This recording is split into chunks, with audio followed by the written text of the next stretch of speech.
Hi, I'm your host, Abigail from Eccles Global at the University of Utah, and this is the Abroadcast.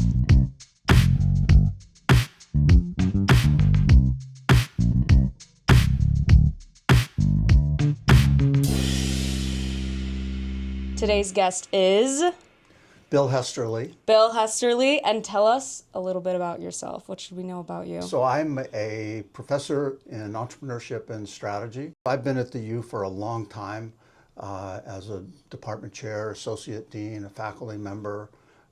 My research is sort of spans entrepreneurship and strategy, and I have had, probably been around longer than anyone else in the school, I think. How many years have you been here? 38. 38. So, yeah. Still going strong. Yeah, so I think the only person that has been in here longer retires as of tonight at really? Midnight. Yeah. So yeah. And what do you love about the University of Utah? Why stay? I like a lot of things about it. I like my colleagues. We have a tremendous group of people in our department. I like the students, and the students have been evolving in their composition over the years and decades, and so, but we have, probably the best students we've ever had, in recent years. So that's been really fun to kind of, face new challenges with new, groups of students. And I like that we win more in football than we used to. And, that's always a plus, for sure. Okay, so we're gonna get started with a rapid fire round. Okay. Have you ever done one of these? I don't recall if I've done one, but I'm sure I can. So just a little more fun questions get us into this, Okay. like a warm up. Okay. Okay. Sounds good. First, what was your very first job? My very first job was selling golf balls at a Really? golf tournament. Yes. So, wow. How old were you? It was a 4-day job. I was probably 14. So starting them young. Yeah. Yes. Do you have a favorite TV show? Wow. Do I have a favorite TV show? The first one that comes to my mind is Frasier. Yeah. So, it's a so I'll go with classic. that for right now. So, yeah. That's a good choice. Good choice. Okay. If you had to move to another country for the rest of your life, which one would you pick? England. England? So, how come? I love England. I love the history. I love the geography. I love the chocolate there, which may seem, I think the chocolate there is extremely underrated. And it's just, I'm very comfortable there. I spent 2 years there when I was when I was a missionary, and been back as a sabbatical at Oxford in the meantime. And so, I just very, very comfortable there. What part of England? So London, around London. Yeah. So, I've been to some other parts, but I like the southeast part. Yes. So. Okay. What is something that your students would be surprised to know about you? So I'm pretty much an open book. So my students learn more about me than they want to learn.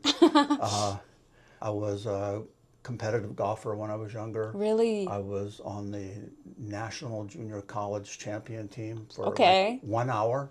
So, and then they kicked you out? I withdrew from school. Yeah, 1 hour after enrolling. So. Wow, that's awesome. And then tell me a little bit about your family. So I have an enormous family. I have 6 children. Yeah. I have 27 grandchildren. Wow.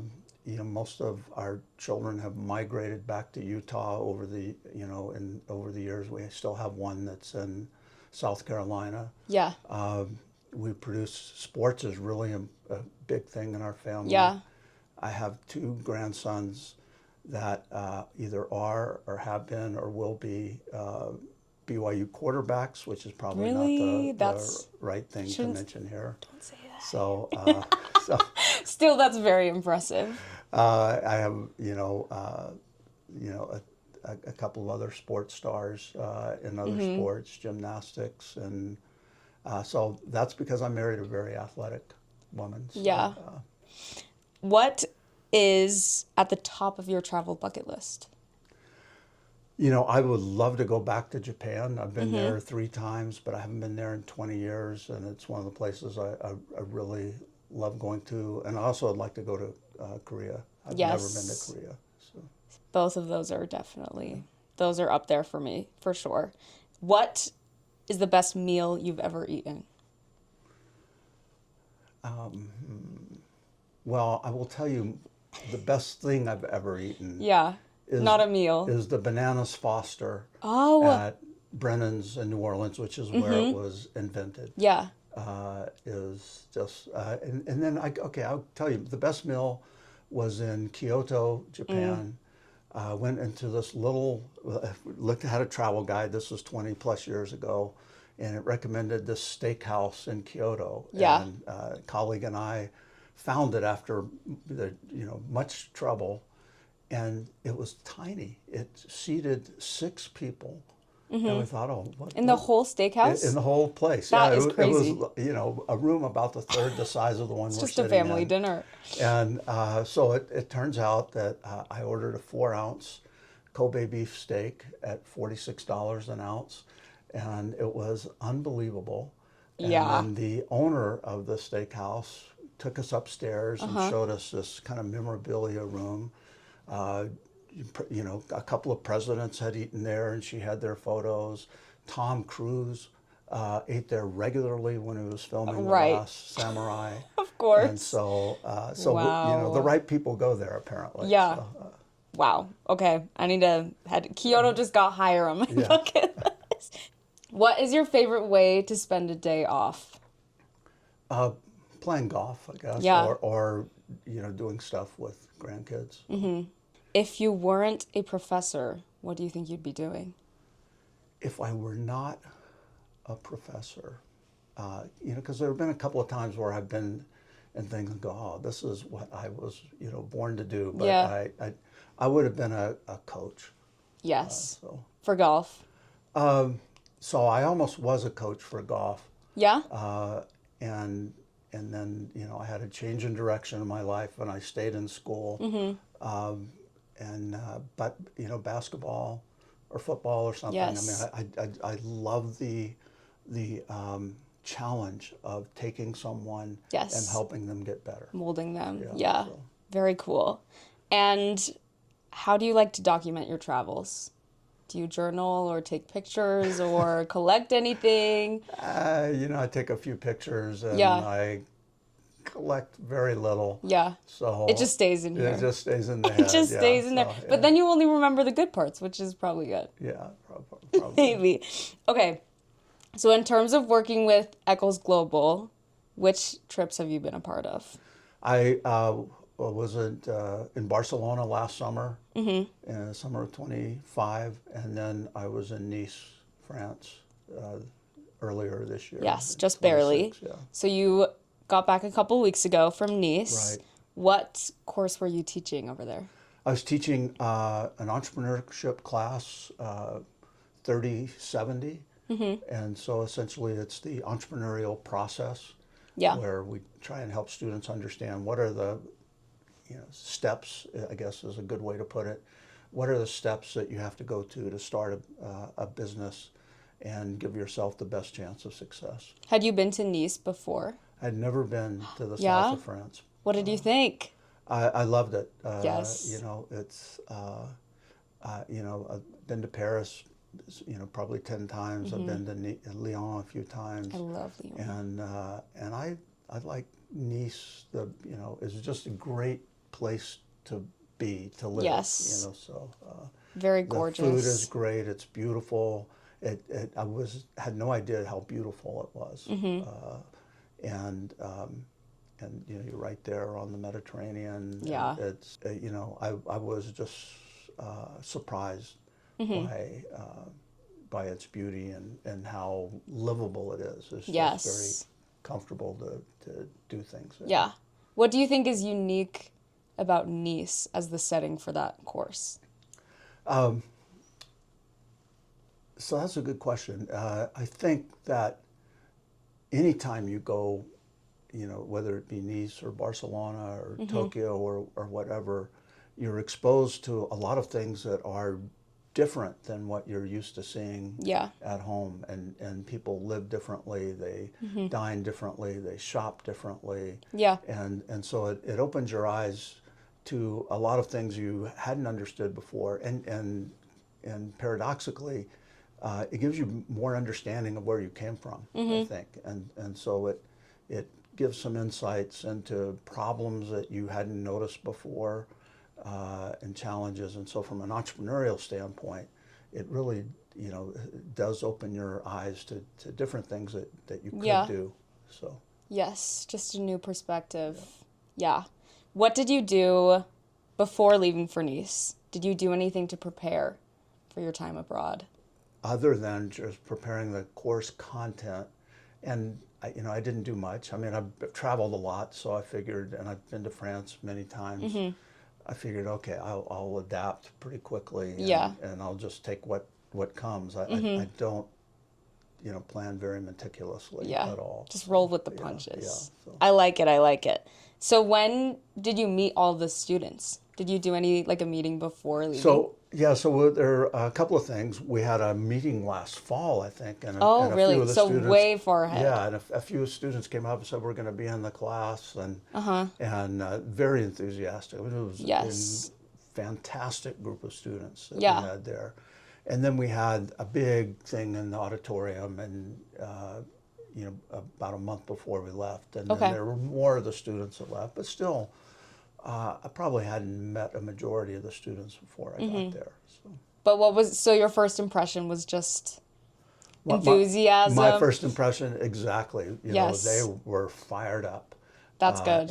In a big way. That's always exciting. So that was, and they stayed fired up. It was a great group. So. That's awesome. Did you have any goals for yourself when you went to Nice?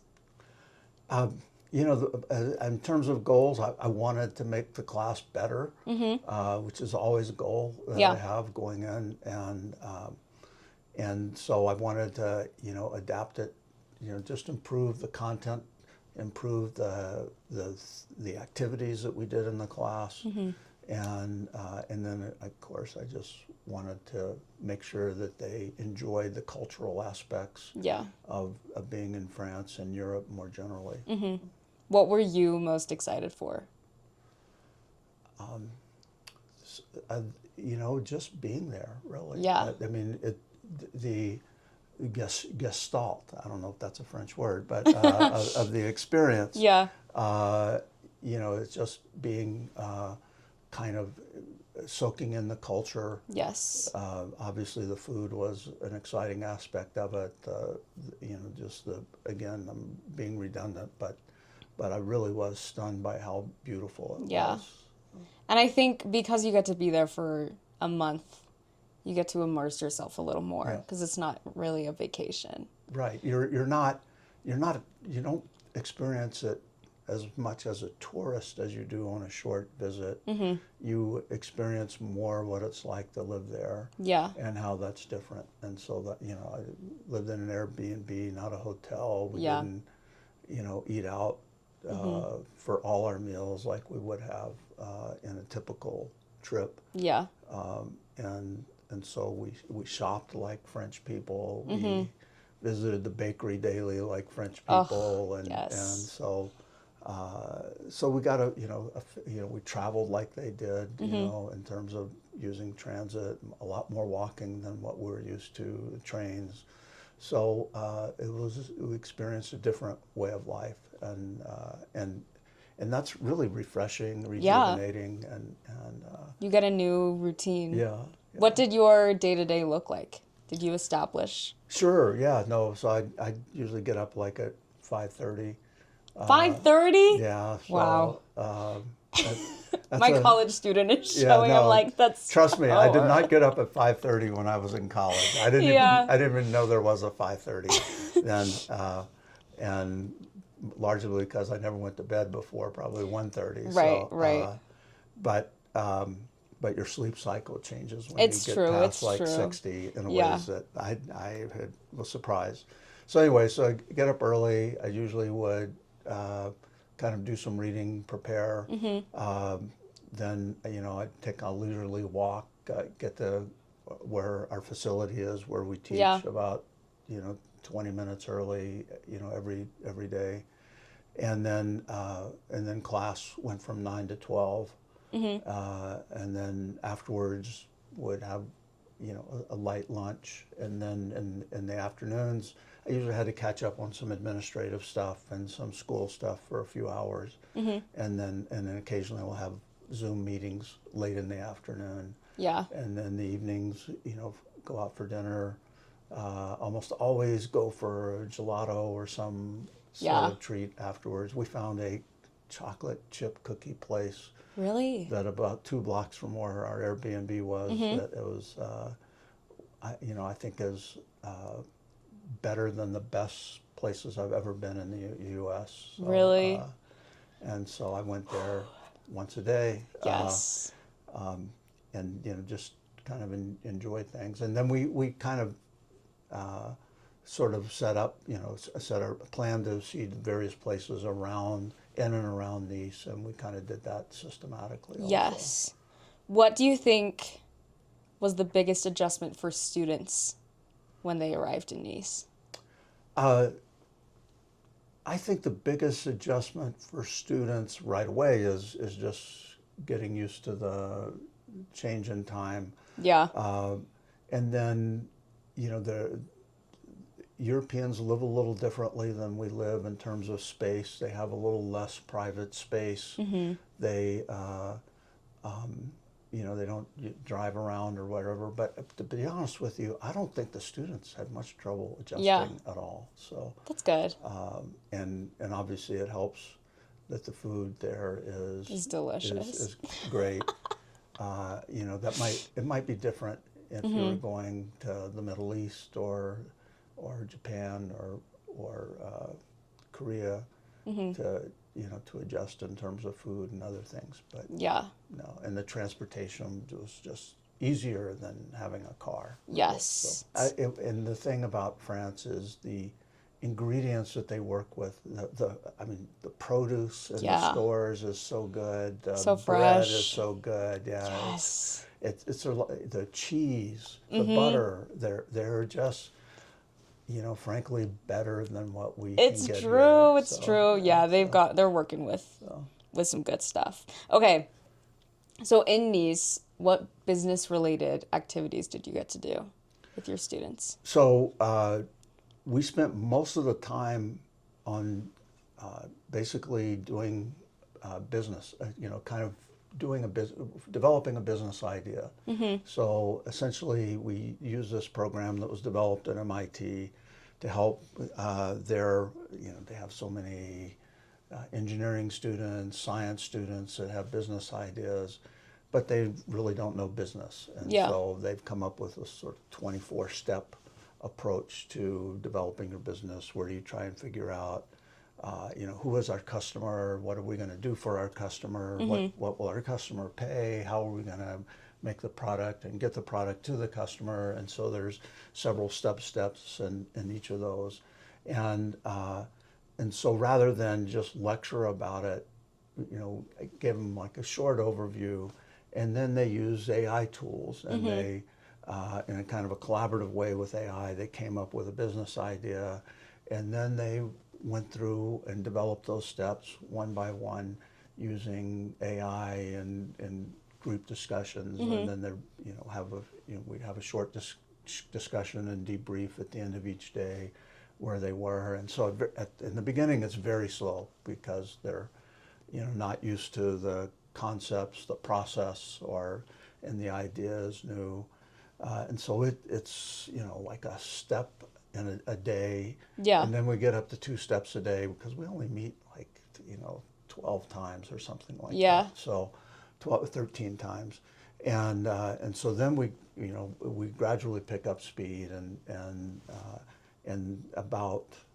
2/3 of the way through the class they finish the first idea, and we spend a lot of time discussing the strengths and weaknesses of what they're doing, if it's viable, and so it is a great experience. I think the the stuff that they produce in those classes, looks like the best MBA work did, 6 or Really? 7 years ago. So, so it really, and some of these are, have possibilities, and obviously that's even with the time we spend there, that's not much time. Yeah. But for 3 hours a day with a little time outside of class, not Pretty too good. much. Yeah, that's pretty good. Yeah. Yeah, and then we do essentially a hackathon. Okay. In the last few days, where they do a second business, Yes. and that goes fast, and it really, I think, helps consolidate what they've learned in the first round. So, That is a lot. Very cool. Did you get to go outside of Nice at all? sure. So we went to San Tropez. It's down the coast from Nice, and it's got a population of about, I think it's 4,200, and I think it has about 4,200 high-end designer shops in it. Probably. Yeah. The lunch menu at the first restaurant I looked at, the lowest priced item was like 50 euros. Oh gosh. So San Tropez is a place for really rich people, I think. Yeah. But we were there. We it was kind of a beach outing for the students. Okay. But they also got to see, here's this little town with, I mean, again, it looked like Rodeo Drive in Beverly Hills, except more stores like that than you'd have there. So that was quite interesting. We went to a perfumery. Much of the world's perfume is made in and around Nice, and that was we actually in the end got to do our own I don't know what you'd call it, mix of ingredients so everyone make a scent made their own their own unique scent. And you have to wait 7 days. So I don't know how people felt about their scent after 7 days. Actually, I haven't even looked at the scent that I did after 7 days. What did you put in yours? Oh, I can't even remember. Lemon and something. Whatever my wife told me to before I left. Lemon is always a safe choice, though. Yeah, so that's good. Lavender had lavender. Okay, in it okay. As well. Yes, I love it. Also very French. Yeah. Some lavender. What do you think your students loved most about Nice? Well, they definitely love the beach. Yeah. And I think it would be hard to say that they loved anything more than the beach. They loved the food. Yes. I think they enjoy the nightlife there. Although I think the nightlife there is not quite as extreme as it is in Barcelona. Yeah. From my distant perspective. Yes.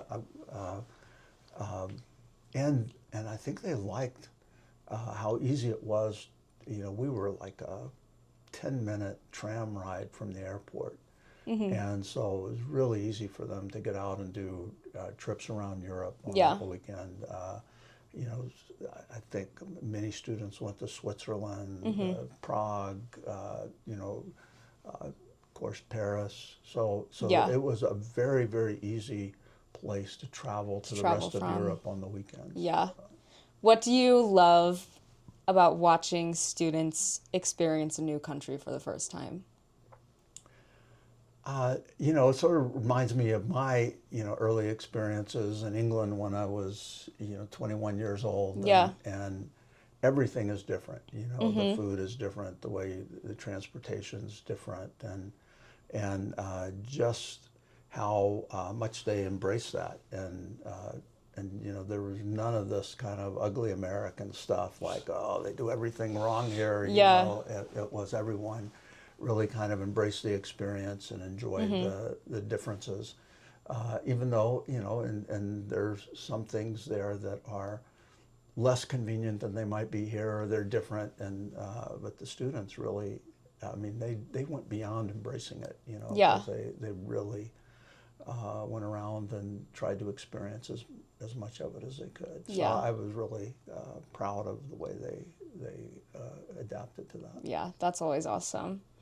How has teaching with Eccles Global changed you as a professor? You know, I think the best thing for me is that I've had a much deeper experience with the students. And so it's really helped me to understand, students and their challenges, the norms, the things that are happening in their lives in a way that that is really hard to do on campus. Yeah. Because you have bigger classes, you have briefer, less frequent interactions. And here I'm seeing these students, almost every day. Yeah. We're, have lots of chances to talk. We go places together, and just getting to know the students and getting to understand what their experience is like as students is I think, probably the most profound thing for me. Yes. What do you hope people get out of doing a study abroad? If you had to pick like one major takeaway. So I will begin with a short story. Yeah. So one of my sons, who's has done very well. After he graduated from college, he went to a great law school and has a great job in the legal profession. And for me, one of the great turning points in his education and in his life was a study abroad experience as a student with the university where he went. And to be honest, I don't know if he really learned anything about the subject that he was there to study. Yeah. I haven't seen much evidence of that, but he came home a different person. He really had an appreciation that there's much more diversity in the world in terms of ways of doing things, of norms and approaches, and he just had a much bigger vision of the world when he came back than when he left. And I think the same happens to our students. I think they may learn a little bit in my class, but what they really learn is wow, there's different ways of doing things, different ways of thinking about things. And I think that they bring that back with them and see problems differently, see the world differently. It both gives them greater appreciation for things here that work well and a more critical eye on things maybe that don't. Yeah. Could you think of a moment where you noticed a shift in a student in Nice? I would say somewhere, I don't know that it's a specific student, but it seems like about the second week, you start to sort of sense that, hey, these are more cosmopolitan people than they were when we arrived on the first day. And a majority have not, been out of the U.S. And a big majority last year in Barcelona, and they, they really start to kind of see, okay, they're doing things differently here, and they're very interested. They are sort of seeing that things work there that we don't have here. Yeah. They may not work here the way they work there, and so it does really open up their eyes. Yes. Yeah, that maybe the world doesn't revolve around us. Yeah. What is your teaching philosophy? Do you have one? So, yeah, I do have one. Yeah? My fundamental teaching philosophy is that it's not so much what the teacher does, it's what the students do that really matters for their learning. Yeah. You can be a really good lecturer. Yeah. And it's not really, most of us are not very profoundly changed by listening to lectures. We really learn by doing stuff and by struggling, by trying to figure things out. And that's, how I try to design my classes to the extent that I can. And Eccles Global is a great place to do that because it is really an experiential kind of thing. I don't, I lectured a little more last summer than I did this. yeah, it's what the students do. Yes. That determines learning. I think that's a great philosophy. And what advice would you give to someone who is traveling internationally for the first time? So to understand things will be different Yeah. than you're used to, and to try to be uncritical about that. That a lot of times there's a reason why different ways of doing things have evolved there. Yeah. And, you know, a different climate, lots of times a larger population living in a smaller area. And so there are all kinds of adaptations that take place.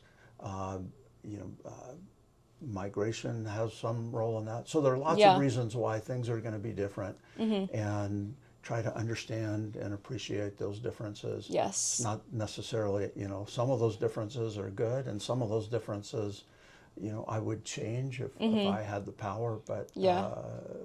But you know, you really want to understand and appreciate them Yes. first. A little more open-minded going into it. No, I had a teacher who always said, you can't say something is weird. You have to say that it's different. Yeah. And I think that was a good perspective that's to a good learn. point. Yeah. So. Because, yeah, there are so many things that lead to those differences. Okay, last question. I ask every guest this question. What, in your opinion, makes studying abroad worth it? I think it changes you in ways that opens up your mind to a lot of different possibilities, and helps you frame problems differently and solve them better. Yeah. As always, I'm your host, Abigail, and I have a flight to catch. All right. And that's it. Thank you so much.